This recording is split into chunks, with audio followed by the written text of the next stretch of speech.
দুর্গাপূজার দিনেও এত সংখ্যক আমাদের কর্মীরা উপস্থিত হয়েছে। রাস্তার দুপাশে যে কোনো বাড়ির জানলা দিয়ে যেভাবে মানুষ উৎসুকের সাথে আমাদের হাততালে সমর্থন জানাচ্ছিল, আমি মনে করি এরপরে শক্তি পাণ্ডের নির্বাচন আগামী 10ই জুলাই বিপুল ভোটে তাকে জয়ী করে আমাদের এই অঞ্চলের প্রতিনিধি হিসাবে বিধায়ক হিসাবে আমাদের বিধানসভায় পাঠাবে।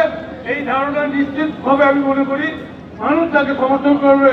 কারণ বিগত দীর্ঘদিন এই অঞ্চলে প্রতিনিধিত্ব করেছেন বিধানসভায় আমাদের সাধারণ পাণ্ডে মহাশয়।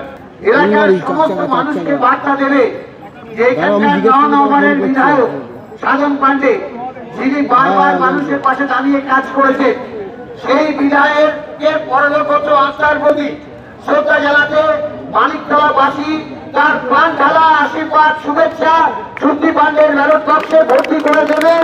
আজকের মিছিলের জনশ্রদ্ধা প্রদান করছে। আজকের এই বৃষ্টির মধ্যে এত বড় মিছিল হলো, একটা ঐতিহাসিক মিছিল। মানে যখন শেষ জায়গায় পৌঁছে গেছে তখনও শুরুর জায়গা থেকে মিছিল স্টার্ট করতে পারেনি, অনেকে সেখানে আটকে। সেই জায়গায় দাঁড়িয়ে বিপুল ভোটে জিততে চলেছেন শক্তি পাণ্ডে। সমস্ত রকম রেকর্ড এবার মানিকতলা কেন্দ্রে ভেঙে মমতা বন্দ্যোপাধ্যায়, অভিষেক বন্দ্যোপাধ্যায়ের হাত শক্তিশালী করতে শক্তি পাণ্ডে বিপুল ভোটে জিততে চলেছে। মানুষের জন্য তার সবসময় দরজা খোলা থাকতো। দলমত নির্বিশেষে, জাতি ধর্ম নির্বিশেষে মানুষের কাজ করেছেন, সমাজের কাজ করেছেন এবং সাধনদার এই কাজের সঙ্গে আগাগোড়া জড়িত ছিলেন তাঁর সহধর্মিণী শক্তি পাণ্ডে রাজনৈতিকভাবে এবং সামাজিক কর্মসূচিতে। একদা মমতা বন্দ্যোপাধ্যায়ের সহপাঠিনী, পরে সাধন পাণ্ডের সহধর্মিণী এবং সহযোদ্ধা। সেই জায়গায় দাঁড়িয়ে দল এবার তাকে প্রার্থী করেছে, হই হই করে জিততে চলেছে। যে একবার কৃষ্ণনগরে হেরেছে, একবার মানিকতলায় হেরেছে, হারের হ্যাট্রিক হতে চলেছে। ওর বিরুদ্ধে ইন্ডিয়ার বিদায়ী কোচ প্রেস কনফারেন্স করে বলেছে যে এই অপদার্থ ফেডারেশন প্রেসিডেন্টের জন্য ভারতের দলটা ডুবেছে। আর একজন তো অন্য একটা মারাত্মক অনিয়মের অভিযোগ তুলে দিয়েছিল তার বিরুদ্ধে। সেই সব থেকে বেরিয়ে আসার জন্য কোনো ক্রমে আবার দাঁড়িয়েছে। এসব নিয়ে আমরা ভাবি না, গোহারা হারবে। এখনো অনেক কাজ বাকি। সাধনদার অসমাপ্ত কাজ শেষ করবে শক্তি পাণ্ডে।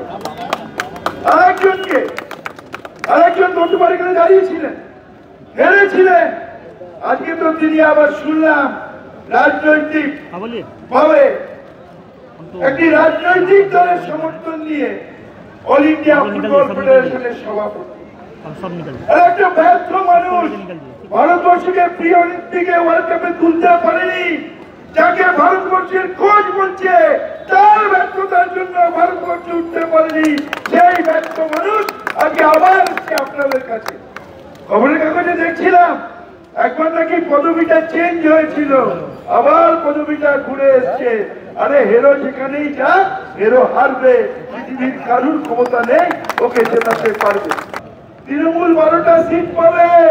বাংলার মানুষ প্রমাণ করেছে বিজেপিকে চায় না, সাম্প্রদায়িক দলকে চায় না, ধর্মের ভিত্তিতে হানাহানি চায় না। তারা চায় একটা অসাম্প্রদায়িক মানুষ। আমাদের একটা দোষ, আমরা তৃণমূল কংগ্রেস করি একটু আবেগে করি। সবাই আমার কনফিডেন্ট মোদি জিতছে। এটা সেই রায়ার দুধ কুকুরের মতো।